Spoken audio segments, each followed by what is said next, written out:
আজ আমরা কথা বলবো রাশিয়ার একেবারে আধুনিক একটা ফাইটার জেট নিয়ে, সুখোই সু-77।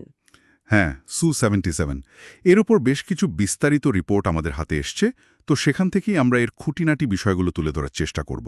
ঠিক, মানে আমাদের লক্ষ্যটা হলো বোঝা যে এই 5th জেনারেশন জেটটা আসলে কি, এর ক্ষমতা কেমন, আর অন্যদের তুলনায় কোথায় দাঁড়িয়ে আছে। অবশ্যই সু-77 ন্যাটো যাকে বলছে ফেলেন, এটা রাশিয়ার সুখোই ডিজাইন ব্যুরোর তৈরি পঞ্চম প্রজন্মের একটা multi role stealth fighter. Multi role, আচ্ছা। প্রথম উড়েছিল কবে? প্রথম উড়েছিল 2010 সালের জানুয়ারিতে, আর রাশিয়ান এয়ারফোর্সে যোগ দেয়া শুরু হয়েছে মানে প্রাথমিক পর্যায়ে 2020 সালের ডিসেম্বরের দিকে। তো প্রায় 10 বছর লেগে গেল প্রথম উড়ানের পর সার্ভিসে আসতে। আচ্ছা, এই যে পঞ্চম প্রজন্ম বা 5th জেনারেশন বলা হচ্ছে, এর মানে তো স্টেলথ একটা বড় ব্যাপার। সু-77 কতটা স্টেলথি? হ্যাঁ, স্টিলথের ডিজাইনের একটা খুব গুরুত্বপূর্ণ দিক। মানে এর যে বাইরের আকার সেটা এমনভাবে তৈরি যাতে রেডারের সিগন্যাল অন্যদিকে প্রতিফলিত হয়ে যায়। রেডার ক্রস সেকশন কমানোর জন্য এটা করা। মানে রেডারে ধরা পড়া কঠিন। হ্যাঁ, ধরা পড়লেও অনেক ছোট দেখাবে। আর এর অস্ত্রগুলোও সাধারণত ভেতরে রাখা হয় ইন্টারনাল ওয়েপন বেতে। ও আচ্ছা, যাতে বাইরের সারফেসটা একদম মসৃণ থাকে। ঠিক তাই, কম দৃশ্যমানতার জন্য। এর সাথে আবার কম্পোজিট মেটেরিয়াল ব্যবহার করা হয়েছে, আর রেডার অ্যাবজর্বিং কোটিং তো আছেই। বেশ, স্টেলথ তো বোঝা গেল, কিন্তু আসল কাজ তো যুদ্ধ করা। অস্ত্রশস্ত্র কেমন বহন করতে পারে? অস্ত্রের দিক থেকেও এটা যথেষ্ট শক্তিশালী। ভেতরে তো জায়গা আছেই, আবার ডানার নিচেও হার্ড পয়েন্ট আছে। মানে air to air missile, air to ground attack, এমনকি অ্যান্টিশিপ মিসাইলও নিতে পারে। সব রকম? হ্যাঁ, বহুবিধ ভূমিকা পালনের জন্যই তো তৈরি। আর একটা বড় কথা শোনা যাচ্ছে যে এটা হাইপারসনিক মিসাইল, যেমন কিঞ্জাল, সেটাও হয়তো বহন করতে পারবে। Hypersonic missile? তার মানে তো মারাত্মক ব্যাপার। অবশ্যই, সেটা হলে এর স্ট্রাইক রেঞ্জ আর ক্ষমতা অনেক বেড়ে যাবে। ভেতরের যন্ত্রপাতির কথা যদি বলি, মানে অ্যাভিওনিক্স, আজকালকার ফাইটার জেট তো প্রায় উড়ন্ত সুপার কম্পিউটার। একদম। সু-57-এর অ্যাভিওনিক্স প্যাকেজটা খুবই উন্নত। এর মধ্যে আছে AESA রেডার, মানে active electronically scanned array radar. সেটার কাজ কি? এটা দিয়ে বহু দূরে থাকা অনেকগুলো টার্গেট একসাথে ট্র্যাক করা যায়, জ্যামিং প্রতিরোধ করার ক্ষমতাও বেশি। এর সাথে আছে ISRT সিস্টেম। আইএসআরটি? ইনফ্রারেড? হ্যাঁ, ইনফ্রারেড সার্চ অ্যান্ড ট্র্যাক।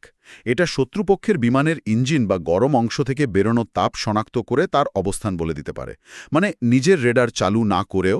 বাহ, তার মানে লুকিয়ে থাকার ক্ষমতা আরও বাড়ল। ঠিক। এছাড়াও আছে উন্নত ইলেকট্রনিক ওয়ারফেয়ার সিস্টেম, আর পাইলটকে সাহায্য করার জন্য AI অ্যাসিস্ট্যান্টও থাকার কথা শোনা যায়। এত সব সিস্টেম চালানোর জন্য তো নিশ্চয়ই খুব শক্তিশালী ইঞ্জিন লাগে। অবশ্যই লাগে। 5th জেনারেশন জেটের একটা বড় বৈশিষ্ট্য হল সুপার ক্রুজ, মানে আফটারবার্নার ছড়াই সুপারসনিক স্পিডে ওড়া। সু-57 কি সেটা পারে? এখন যে ইঞ্জিনটা ব্যবহার হচ্ছে AL-41F1, সেটা বেশ পাওয়ারফুল। তবে আসল সুপার ক্রুজের জন্য আরও উন্নত ইসদেলিয়ে 30 নামে একটা নতুন ইঞ্জিন আসছে। ও, মানে ইঞ্জিন আপগ্রেড হবে। হ্যাঁ, পরিকল্পনা সেরকমই। ওই নতুন ইঞ্জিনটা এলে এর পারফরম্যান্স, বিশেষ করে সুপার ক্রুজ ক্ষমতা, আরও বাড়বে। পারফরম্যান্সের কথায় যদি আসি, এর গতি বা রেঞ্জ কেমন? কিছু নির্দিষ্ট সংখ্যা আছে? আছে। এর সর্বোচ্চ গতি ম্যাক 2.0-র কাছাকাছি, মানে শব্দের গতির দ্বিগুণ। রেঞ্জ প্রায় 3500 কিলোমিটার, রিফুয়েলিং ছাড়া। 3500 কিমি? বেশ ভালো। আর কতটা উঁচুতে উঠতে পারে? সার্ভিস সিলিং প্রায় 20,000 মিটার, মানে 65,000 ফুটের মতো। আরেকটা বিশেষ জিনিস হলো এর থ্রাস্ট ভেক্টরিং। থ্রাস্ট ভেক্টরিং সেটা কি? মানে ইঞ্জিনের যে এক্সস্ট নোজেল আছে সেটা বিভিন্ন দিকে ঘোরানো যায়। এতে করে বিমানটা খুব দ্রুত বাঁক নিতে পারে, আকাশে অসাধারণ সব কৌশল বা ম্যানুভার দেখাতে পারে। ও, মানে ডগ ফাইটের জন্য খুব সুবিধাজনক। অনেকটাই। এই সুপার ম্যানুভারেবিলিটিকে অন্য অনেক ফাইটার থেকে কিছুটা আলাদা করে দেয়। তাহলে যদি তুলনা করি আমেরিকার F-22 বা F-35 অথবা চীনের J-20 এর সাথে, এরা তো সবাই 5th জেনারেশন। হ্যাঁ, কনসেপ্টের দিক থেকে এরা একই প্রজন্মের, কিন্তু ডিজাইন ফিলোসফিতে কিছু পার্থক্য আছে। যেমন সু-57 কিন্তু এই ম্যানুভারেবিলিটির ওপর বেশ জোর দিয়েছে। আর আমেরিকানগুলো?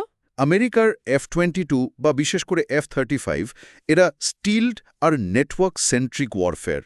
মানে অনেকগুলো সিস্টেম একসাথে যুক্ত হয়ে কাজ করা, সেগুলোর ওপর বেশি ফোকাস করে।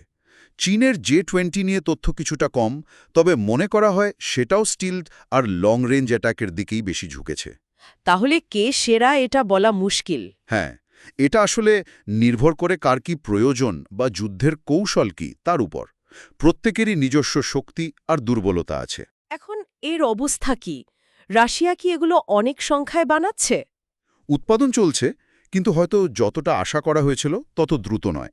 রাশিয়ার প্ল্যান আছে 2028 সালের মধ্যে প্রায় 76টা বিমান বাহিনীতে যুক্ত করার। খুব বেশি সংখ্যা তো নয়। পঞ্চম প্রজন্মের বিমানের উৎপাদন খরচ আর জটিলতা দুটোই খুব বেশি। তাছাড়া এর কিছু পরীক্ষামূলক ব্যবহার সিরিয়াতেও হয়েছে বলে জানা যায়।